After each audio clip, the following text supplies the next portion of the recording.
ഉപ്പ, നാളെ രാവിലെ കുറച്ച് സമയം പുറത്തേക്കൊന്ന് മാറി നിൽക്കാമോ? ഒരു കാലത്ത് ആ നാട്ടിലെ പ്രമാണിയും അറിയപ്പെടുന്ന പണക്കാരനും എല്ലാ ജനങ്ങളുടെയും പ്രിയങ്കരനുമായിരുന്ന അബൂട്ടി ഹാജിയാർ എന്ന ആ വൃദ്ധനായ പിതാവിന് 85 കഴിഞ്ഞ ഈ പ്രായത്തിൽ മകൻ എന്താ ഉദ്ദേശിക്കുന്നതെന്ന് മനസ്സിലായില്ല. പീളകെട്ടി വെളുത്ത നേത്രം വലിച്ചു തുറന്നുകൊണ്ട് അയാൾ അവനെ നോക്കി ചോദിച്ചു, എന്താ മോനെ അസൈനാറെ? അതെ, ഉപ്പ അയൽപക്കത്തുള്ള ഖാദറിന്റെ വീട്ടിലോ അല്ലെങ്കിൽ നമ്മുടെ പാടത്തോ പോയി അല്പസമയം ചെലവഴിച്ചിട്ട് വരാമോ? നാളെ രാവിലെ കുറച്ചു നേരത്തേക്ക് മതി. മൂത്ത മകൻ അസൈനാർ അങ്ങനെ ചോദിച്ചുകൊണ്ട് ഉപ്പ എന്നും ഇരിക്കുന്ന കോലായിലെ കസേരയുടെ അടുത്തേക്ക് വന്നു. ഞാനിവിടെ നിൽക്കാൻ പറ്റാത്ത എന്ത് വിശേഷമാണ് മോനെ നാളെ നമ്മുടെ വീട്ടിൽ? അയാൾ ആകാംക്ഷയോടെ ചോദിച്ചു. ഉപ്പ, അത് ഉപ്പാന്റെ പേരക്കുട്ടി നമ്മുടെ ജാഫറിനൊരു കല്യാണാലോചന വന്നിട്ടുണ്ട്. അവര് പരിഷ്കാരികളാണ്. നാളെ പെണ്ണിന്റെ വീട്ടിൽ നിന്നും കുറച്ച് ബന്ധുക്കൾ ഈ വീടും പരിസരവും കാണാൻ ഇവിടെ വരുന്നുണ്ട്. വീടും ചുറ്റുപാടും കാണാൻ ആര് വേണമെങ്കിലും വന്നോട്ടെ, അതിനെന്തിനാണ് ഉപ്പയെ വീട്ടിൽ നിന്നും മാറ്റി നിർത്തുന്നത്?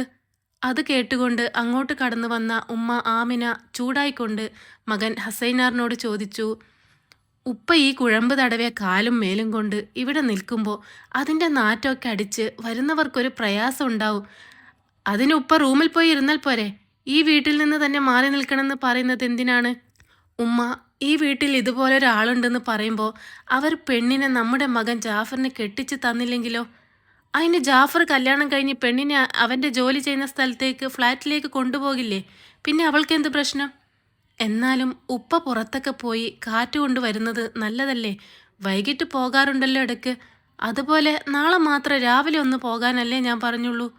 കൂടെ ഇക്കുമോനെ കൂടി കൂട്ടിക്കോ. അവൻ്റെ കൈ പിടിച്ച് നടന്നാൽ മതി. കാറ്റ് കൊള്ളാൻ പോകുന്നതൊക്കെ നല്ലതാണ്. നിന്റെ ഉപ്പാക്ക് അതിന് കഴിയട്ടെ എന്ന് പ്രാർത്ഥിക്കുന്നു. പക്ഷേ നിന്റെ മോൻ്റെ പെണ്ണിൻ്റെ ബന്ധുക്കാർ ഇവിടെ വരുമ്പോൾ അങ്ങേര് ഇവിടെ പാടില്ല എന്ന് പറയുന്നത് ന്യായമാണോ? അതുമ്മ, അസൈനർ എന്ത് പറയണമെന്നറിയാതെ തപ്പിത്തടഞ്ഞു. ആമിന, നീ ചിലക്കാണ്ടിരിക്കോ? ഇപ്പോഴത്തെ പിള്ളേരല്ലേ, നിനക്കൊന്നും ഇപ്പോഴത്തെ ജനറേഷൻ്റെ കഥ അറിയില്ല. വയസ്സന്മാരൊക്കെ അവർക്ക് കോമഡി കഥാപാത്രങ്ങളല്ലേ. ഞാൻ നാളെ രാവിലെ ഇക്കുമോൻ്റെ കൂടെ പുറത്തൊക്കെ ഒന്ന് നടന്നിട്ട് വരാം.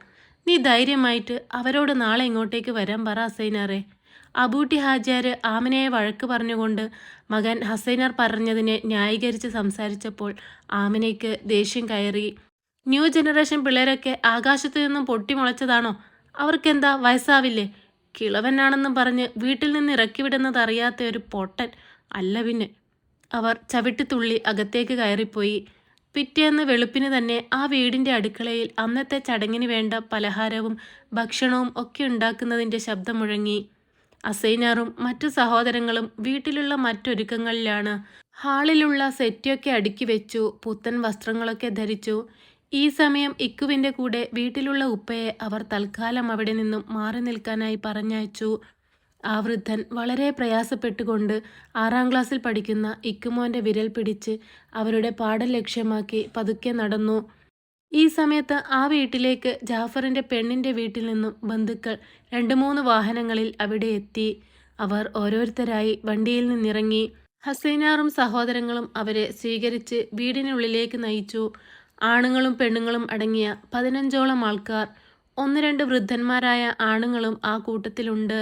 എല്ലാവരും ഹാളിൽ നിരനിരയായി ഇരുന്നു. വന്ന കൂട്ടത്തിലുള്ള പ്രമുഖരിൽ പെണ്ണിൻ്റെ ഉപ്പുപ്പ ചോദിച്ചു, അബൂട്ടി ഹാജിയാർ എവിടെ? അതിൽ നിന്നും ഒരു വൃദ്ധൻ അസൈനാറിനോട് ചോദിച്ചു, ഉപ്പ, അത് ഉപ്പ പാടത്തേക്ക് പോയിരിക്കുകയാണ്. അബൂട്ടി ഹാജിയാരുടെ മോൻ്റെ മോനെന്ന് പറഞ്ഞതുകൊണ്ടാണ് നമുക്കൊക്കെ ഈ ബന്ധം ഇഷ്ടമായത്. ഞാൻ പുള്ളിയെ കാണാനാണ് മെയിനായിട്ട് വന്നത്. അവരങ്ങനെ പറയുമ്പോഴേക്കും ഇക്കു ഓടി വന്ന് എല്ലാവരും കേൾക്കെ പറഞ്ഞു, ഉപ്പുപ്പാക്ക് കാലിന് വേദന ആയതുകൊണ്ട് ഇനി നടക്കാൻ വയ്യ, ഞങ്ങൾ തിരിച്ചു വരട്ടെ എന്ന് ചോദിക്കുകയാണ് ഉപ്പുപ്പ. അത് കേട്ട് അപ്പോഴേക്കും മാമിന് അവിടെ ഓടി വന്ന് ഉച്ചത്തിൽ പറഞ്ഞു, എടാ അസൈനാറെ, ഉപ്പാനെ കണ്ട കല്യാണം നടക്കില്ല എന്ന് പറഞ്ഞിട്ട് ഇവിടെ വന്നത് ഉപ്പാന്റെ സമപ്രായക്കാരാണല്ലോ. ദുഷ്ട, ആ വയ്യാതായ മനുഷ്യനോട് ഇവിടെ നിന്നും മാറി നിൽക്കാൻ പറഞ്ഞതുകൊണ്ടല്ലേ വയ്യാഞ്ഞിട്ടും അങ്ങേര് അത്രയും ദൂരം നടന്നു പോയത്. അത് കേട്ട് വന്നവർ ഞെട്ടി. എന്നാലും എൻ്റെ അസൈനാറെ, നീ ചെയ്തത് ശരിയായില്ല കേട്ടോ. അബൂട്ടി ആചാര്യയുടെ വീട്ടിൽ നിന്ന് ഒരു ചെറുക്കനെ ബന്ധുവായി കിട്ടുക എന്നത് ഞങ്ങളുടെ ഭാഗ്യമാണ്. ഞങ്ങൾ വരുന്നതിൻ്റെ പേരിൽ അദ്ദേഹത്തെ ഇവിടെ നിന്നും മാറ്റി നിർത്തിയത് മഹാമോശമായിപ്പോയി. അദ്ദേഹം വന്നിട്ട് അദ്ദേഹത്തിൻ്റെ മുന്നിലല്ലാതെ ഈ വിവാഹം ഞങ്ങൾ തീരുമാനിക്കില്ല. അസൈനാറിന് വേറെ നിവൃത്തിയില്ലാതായി. അവൻ വേഗം ചെന്ന് ഉപ്പ വീട്ടിലേക്ക് വരാൻ മടിച്ച് തങ്ങി നിൽക്കുന്ന ആ സ്ഥലത്തേക്ക് ചെന്നു. ഉപ്പാന്റെ കൈപിടിച്ച് വീട്ടിലേക്ക് തിരിച്ചു നടന്നു. എന്നോട് ക്ഷമിക്കണം ഉപ്പ. സാരമില്ല മോനെ, നീ നടക്കൂ എന്ന് പറഞ്ഞ് ഉപ്പ വീട്ടിലേക്ക് നടന്നു. ഒടുവിൽ അയാൾ വീട്ടിലേക്കെത്തി. വന്നവരിൽ പ്രായമായ രണ്ടുപേർ അബൂട്ടി ഹാജിയാരെ കണ്ടപ്പോൾ സ്നേഹം കൊണ്ട് കെട്ടിപ്പിടിച്ചു. തുടർന്ന് എല്ലാവരും ഒന്നിച്ചിരുന്ന് ആ വിവാഹത്തിന്റെ തീയതി കുറിക്കുകയായിരുന്നു.